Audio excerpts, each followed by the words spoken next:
Alright, today I'm going to install the JLT Performance oil separator for the driver's side.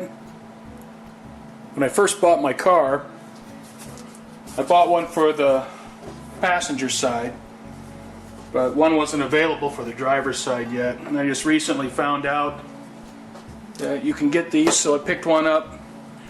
My car has 1,500 miles on it, so it's pretty new still. And I feel like you want to get these installed as soon as possible. Keep the intake system clean. Let's see what looks inside.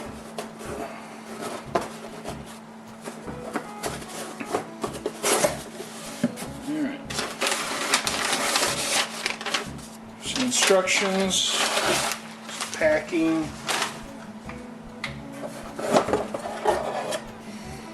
And here it is.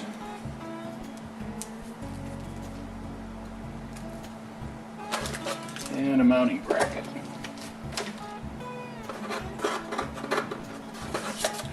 Sticker for the toolbox.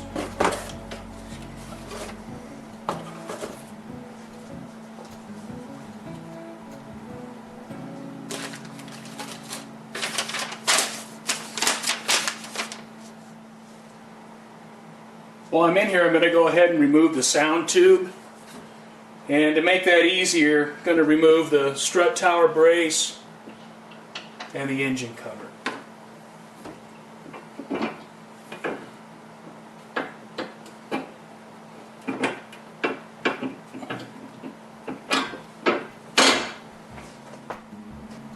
Okay, I was having trouble getting the strut tower brace completely off because of these cables here.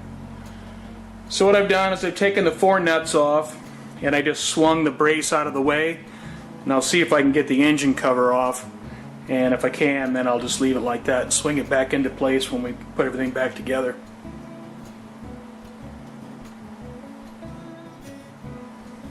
We got to get access to the nuts for the engine cover.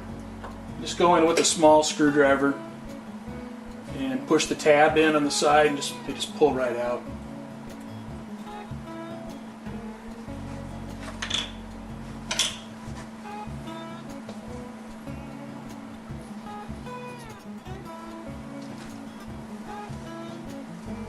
Just using a 10mm socket here to get these nuts off.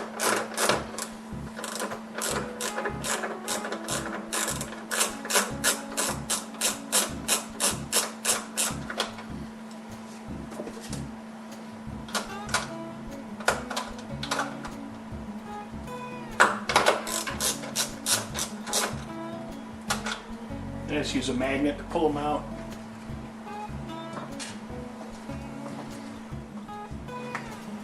And to remove the engine cover, just pull up.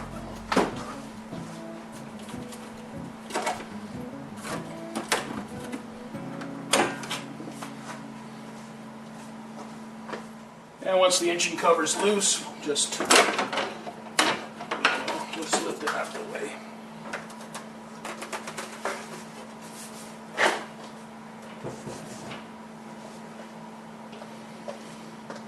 You know, it'd be nice if they kind of clean these engines up a little bit so you can leave the engine cover off.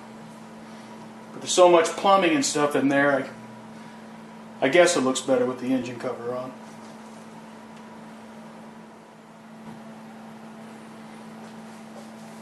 Alright, well, the instructions say to remove the PVC tube, but I'm going to wait and do that. I'm going to go ahead and take the sound tube out first.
There's a pin that pushes through here.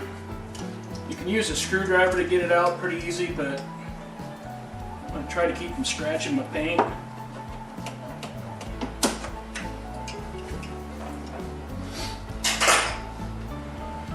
And now the tricky bit, you got to go all the way back to the firewall, and I'm a little apprehensive because I hope I can get my hand in there.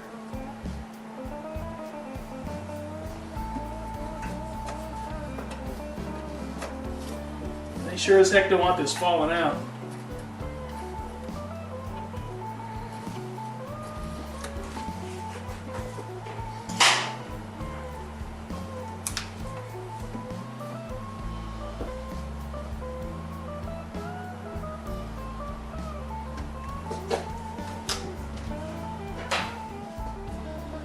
Okay, I'm having some trouble with the sound tube. You know, it connects up here to the intake, and then it slides down here in the air box. It connects here.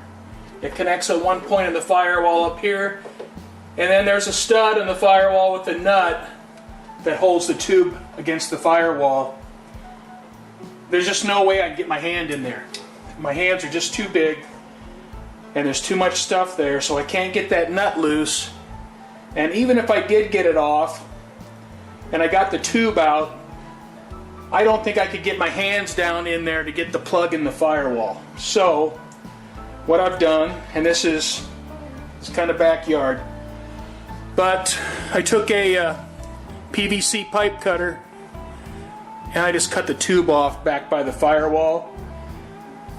You can't notice it, you know, if you really look for it and you know it's there, then I suppose you can see it.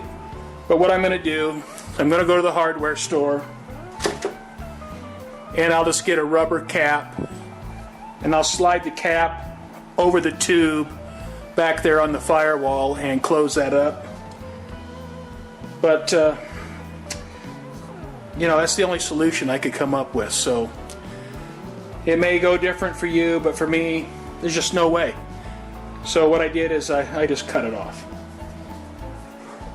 And the instructions say they suggest taking the sound tube off, but I don't think you have any choice, because the bracket for the oil separator is going to mount right here, and I think the oil separator is going to sit right here, and the sound tube, it had that large like diaphragm section here, and I don't think you can install the oil separator without removing the sound tube. So I cut it off, and I just didn't know what else to do with it. Alright, the hoses are pretty easy to take off. You just simply push the little tab over and lift. It's just that simple. And just like that, tube's out.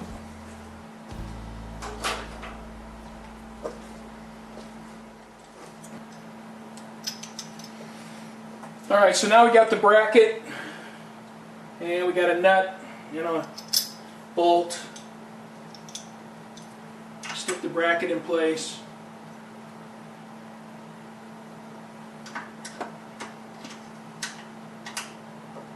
Get the nut started.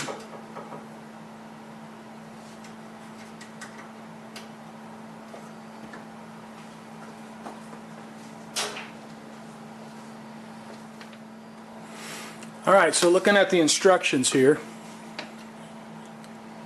we can see the valve cover hose goes down, comes up in behind, is up against the edge of the car, and then this will go to the intake. Alright, got the oil separator screwed to the bracket. Bracket's still loose. Trying to find a spot where the hoses fit the best, and they don't fit like a natural fit, but it looks like, if you look here, I have the valve cover hose right on the other side of this tab for the breather, and I can still get the breather tab loose, and then I'll just go ahead and connect it here, and I can still get to the dipstick tube. And then for the intake, and it's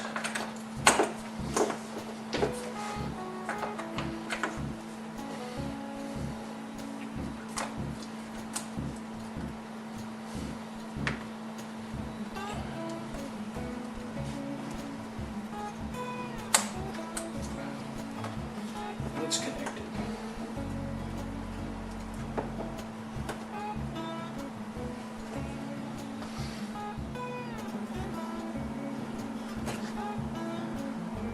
Okay, it's a pretty tight fit. The hose here, this hose here, there's a clip right below the canister, and it's all real tight.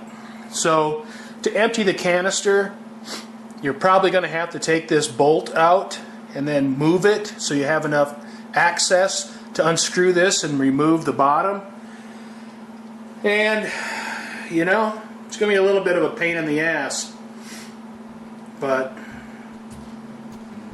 I don't drive it a lot, so you know, maybe an oil change once a year and empty it out once a year. But if you drive yours frequently and you're putting this on, you may want to think about that. It might be something you need to prepare for, or you might need to take the bracket loose. I don't know. We'll find out when it comes time to empty it.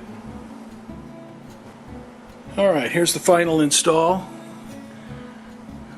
Kind of see how it sits.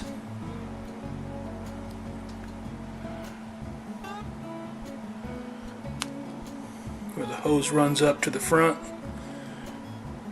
Clips in place here. And then on the passenger side was super easy. It took about 15 minutes. But now I have an oil separator in each bank.